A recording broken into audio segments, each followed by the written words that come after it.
Hi guys, my name is Vivek and welcome back to my YouTube channel. So today I have come with very interesting topic and हाँ जी ये video उनके लिए बहुत ही interesting होने जा रहा है. Those who have paid their acceptance deposit to the university and अभी वो अपने कैश लेटर का वेट कर रहे हैं. So I thought क्यों ना एक ऐसी वीडियो बनाई जाए जिसके लिए सारे स्टूडेंट्स अभी से ही इंतजार कर रहे हैं कि उनको कैसे अपने वीजा डॉक्यूमेंट्स पे काम करना है, क्या कहाँ से वो अपना मेडिकल कंप्लीट करवा सकते हैं, कौन कौन से ऑल्टरनेटिव्स हैं जो यूकेवीआई स्टूडेंट्स को देती है फंड्स शो करने के लिए, एंड कितने फंड्स आपके ओल्ड होने चाहिए, कौन आपको यूके में पढ़ाई करने के लिए स्पॉन्सर कर सकता है. तो हाँ जी ये टॉपिक स्पेशली उन्हीं स्टूडेंट्स के लिए सबसे ज्यादा फ्रूटफुल होगी जो अपने कैश लेटर का इंतजार कर रहे हैं. बट जिनका ऑफर लेटर आ चुका है वो स्टूडेंट्स भी काफी ध्यान से सुने और थोड़ा सा प्रोएक्टिव होकर वीजा के डॉक्यूमेंटेशन पर अभी से काम करना शुरू कर सकते हैं. जैसे वो अपने फंड्स के लिए अप्लाई कर सकते हैं, अपने फंड्स मेच्योर होने के लिए किसी अकाउंट में रख सकते हैं. सो मैं ये सारे पॉइंट्स सारे डाउट्स इस टॉपिक में क्लियर करूंगा. सो अभी मैं यूके सितंबर 23 में जो स्टूडेंट्स अपना वीजा अप्लाई करने का प्लान कर रहे हैं, मैं स्पेसिफिकली उनके लिए ये वीडियो बना रहा हूं जिसमें मैं पूरा वीजा का प्रोसेस आपको एक्सप्लेन करूंगा. So now I start sharing my screen with all of you. So I believe my screen is visible to all of you. So ये है वीजा की चेकलिस्ट. अभी मैं सारा सब कुछ आप लोगों को एक्सप्लेन करता हूँ कि कैसे आपको अपने फंड्स दिखाने हैं, कौन कौन से इंपॉर्टेंट डॉक्यूमेंट्स हैं जो आपको अपनी वीजा की फाइल में रखनी चाहिए. सो वीडियो शुरू करते हैं. सो गाइज ये है वीजा की चेकलिस्ट.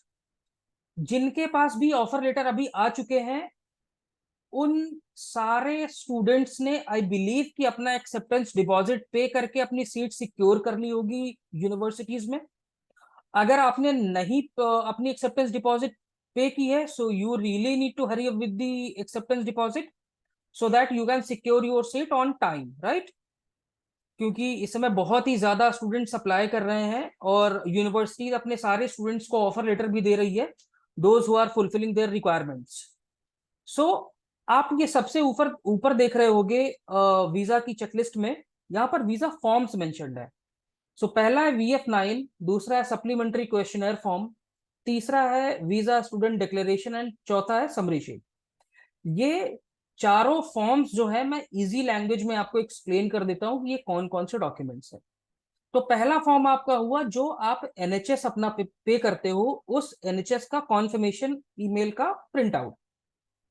दूसरा आपका हो गया वीजा फॉर्म का प्रिंट आउट. तीसरा आपका हो गया जो डॉक्यूमेंट चेकलिस्ट आप डाउनलोड करते हो उसका प्रिंट आउट. चौथा आपका हो गया जो आपका अपॉइंटमेंट लेटर होता है गाइज, आप उसका प्रिंट आउट लेकर जाते हो. सबसे इंपॉर्टेंट चीज वही है, बिना अपॉइंटमेंट लेटर के आपको वीएफएस सेंटर के अंदर एंट्री भी नहीं मिलेगी. तो एंट्री करने के टाइम पे आप अपना पासपोर्ट और अपना अपॉइंटमेंट लेटर अपने हाथ में रखें. तो हैसल फ्री प्रोसेस होगा और काफी इजीली आपका और टाइम पे ही आपका प्रोसेस पूरा कंप्लीट हो जाएगा. अब हम डॉक्यूमेंट से शुरू करते हैं कि कौन कौन से डॉक्यूमेंट्स हैं which are mandatory to have with you. So सबसे पहले you should have your passport with you. Passport की आप एक फोटोकॉपी लेकर जाओगे. Two passport size photo. Passport size photo अगर आप चाहो तो यहां से क्लिक करवा सकते हो. जहां पर भी आप क्लिक करवाने के लिए जाओगे स्पेसिफिकली आपको उन्हें इन्फॉर्म करना होगा कि आप ये वीजा के पर्पज में यूज करोगे. अगर आप यहाँ पर नहीं क्लिक करवा पाते हो पिक्चर तो कोई प्रॉब्लम नहीं है, वीएफएस सेंटर में फ्री ऑफ कॉस्ट पिक्चर वो लोग खुद से क्लिक कर लेते हैं.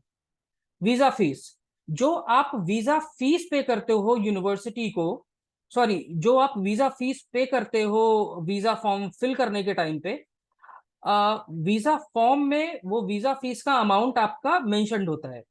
और यूनिवर्सिटी को जब आप कैश लेटर के बाद अपना वीजा फाइल करते हैं तो वीजा फाइल करने के टाइम पे पेमेंट करने के लिए आपके पास क्रेडिट कार्ड या फिर डेबिट कार्ड होना चाहिए. अगर आप क्रेडिट कार्ड और डेबिट कार्ड यूज करते हैं तो उसमें international limit should be activated in it. Unconditional offer letter, हाँ जी, आपके पास अनकंडीशनल ऑफर लेटर होना चाहिए और उसका एक प्रिंट आउट आपके पास में होना चाहिए। कैश लेटर का प्रिंट आउट आपके पास में होना चाहिए। एकेडमिक डॉक्यूमेंट्स, सो जो मास्टर्स में एडमिशन के लिए जा रहे हैं उन्हें सारे एकेडमिक डॉक्यूमेंट्स अपने पास रखने होते हैं, like 10th 12th graduation, graduation mark की मार्कशीट्स एंड डिग्री सर्टिफिकेट। ये आपके एकेडमिक डॉक्यूमेंट्स हो गए। जो अंडर ग्रेजुएट की पढ़ाई करने जा रहे हैं यूके, उनको अपनी 10th की मार्कशीट और 12th की मार्कशीट अपने पास में रखनी होती है। इंग्लिश लैंग्वेज सर्टिफिकेट, अगर आपको इंग्लिश लैंग्वेज का वेवर मिला है तब आपको कोई भी प्रूफ अपने पास रखने की जरूरत नहीं है, क्योंकि वो कैश लेटर में मेंशन होगा कि आपको वेवर मिला हुआ है। जिनको आयल्स वेवर नहीं मिला है, जिन्होंने अपना आयल्स एग्जाम दिया है और रिक्वायर्ड स्कोर उनके पास में है, तो उन्हें अपने आयल्स स्कोर का प्रिंट आउट अपने साथ में लेकर जाना होता है, टीआरएफ का।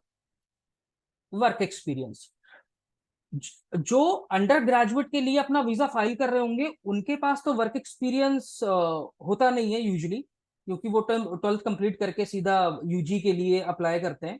बट जो स्टूडेंट्स मास्टर्स के लिए अप्लाई करते हैं उनके पास कुछ वर्क एक्सपीरियंस भी होता है।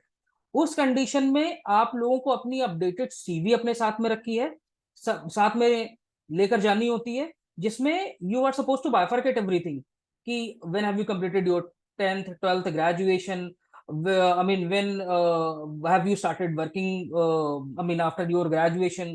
तो जिस जिस भी ऑर्गेनाइजेशन में आपने काम किया होता है उस ऑर्गेनाइजेशन का नाम, अपनी designation, roles and responsibility, and from to आपको वहां पर डेट्स भी मेंशन करनी होती है।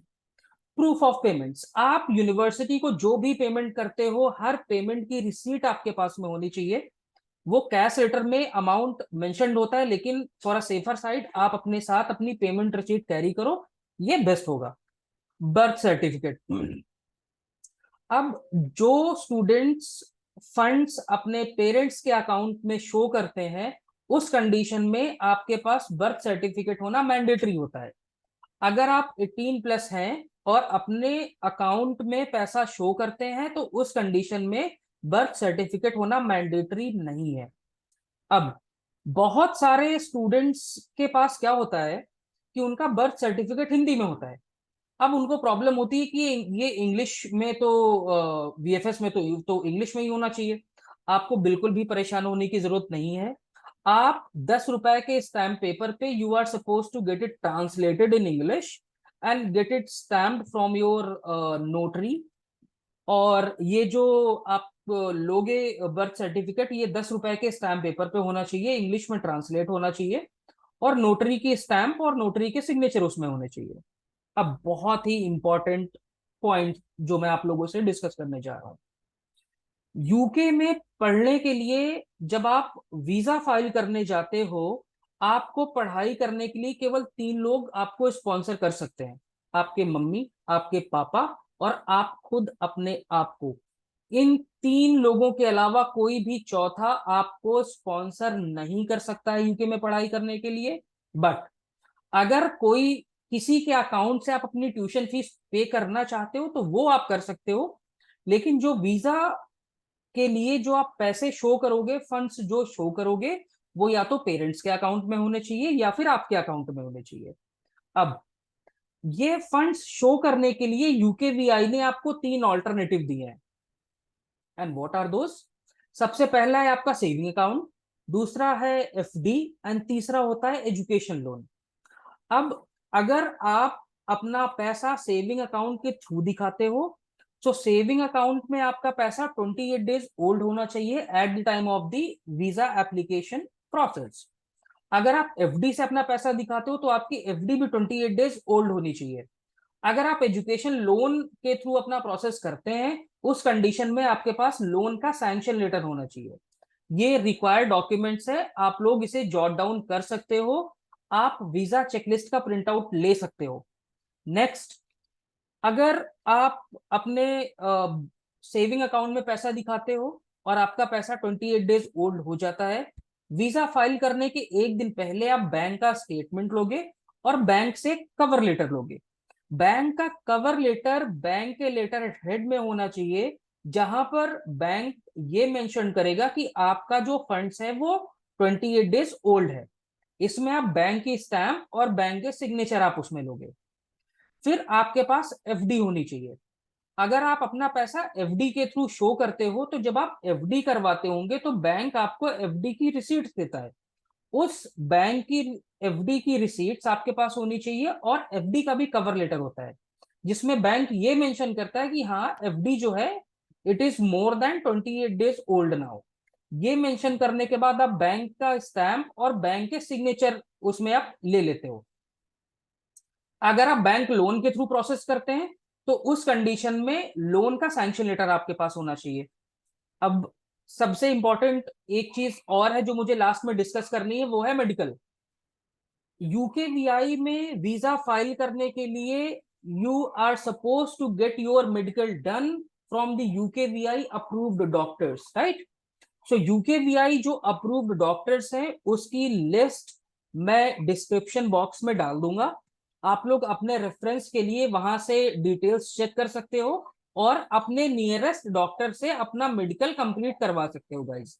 सो ये थी आज के वीडियो में वीजा काउंसलिंग फॉर दो student who are going to UK in this September 23 intake.